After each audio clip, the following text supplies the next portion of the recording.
For seemingly no reason, about a month ago, I started getting really excited for that new Fire Emblem game coming out for the Switch. And lo and behold, just weeks later, a Nintendo Direct got announced for the 8th of March. Now, since the game still had a release window of 2018, and we hadn't gotten any info on it for over a year, I thought for sure we would at least be getting a teaser trailer. Surely those were realistic enough expectations. Surely Nintendo would not go another whole direct without even mentioning the game.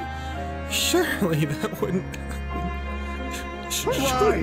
Lies!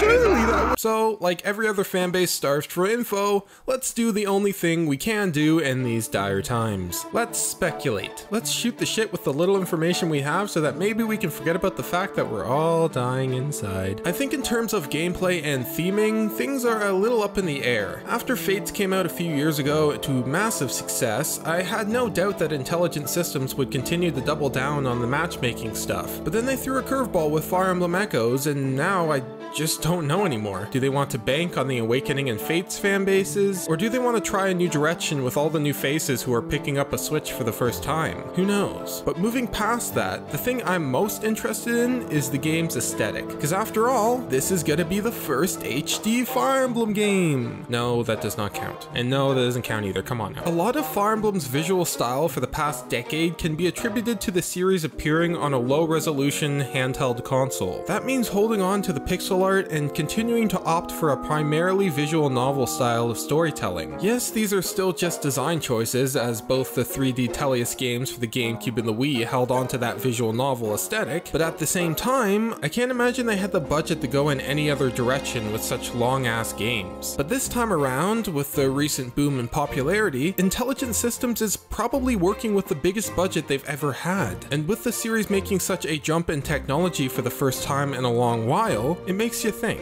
I have no doubt that they'll continue to use character portraits for stuff like supports, but you have to wonder if they'll be daring enough to change direction with the storytelling and world building. After all, the 3DS games are already experimenting with a few real-time cutscenes. Who's to say they won't try and expand on that and make that their main asset? Hell, maybe this even goes deeper. Maybe the My Castle stuff in Fates and the free roaming stuff in the Gaiden remake are precursors to what they're trying to accomplish with this new game. Maybe free roaming in towns and dungeons will take on a bigger role, and the series will drift more towards an RPG setup. Who knows, just stuff to think about. Another thing that's worth thinking about is how the game will look in its map view during battles. I think a lot of people are making the assumption that since the series is moving back to a home console, they'll do what they did with the Teleus games and ditch the pixel art for 3D models. In the 3DS games, the pixel art returned because it made it a lot easier to distinguish where your units were on such a small screen. But now, with the Switch, that's no longer a problem. At the same time, it's important to note that the Switch is a hybrid console, and even though the resolution in handheld mode is much higher than that of the 3DS, I'd imagine they'd still be thinking about how to accommodate both of those playstyles to the best of their ability. We've already seen this with Xenoblade Chronicles 2, where the UI is absolutely massive compared to his predecessor. Despite knowing that half the fanbase would be playing the game at home while docked on a big screen TV, they still had to put thought into how the UI would function in handheld mode. In Fire Emblem's case, the chances of Nintendo wanting an equally as approachable handheld experience leads me to believe that they might actually continue with pixel art for the map view and 3D models for the battle sequences.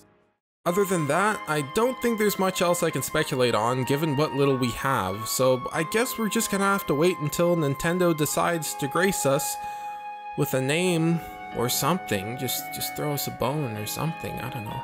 Getting a little tweaky over here. I just want a name is what I'm trying to say.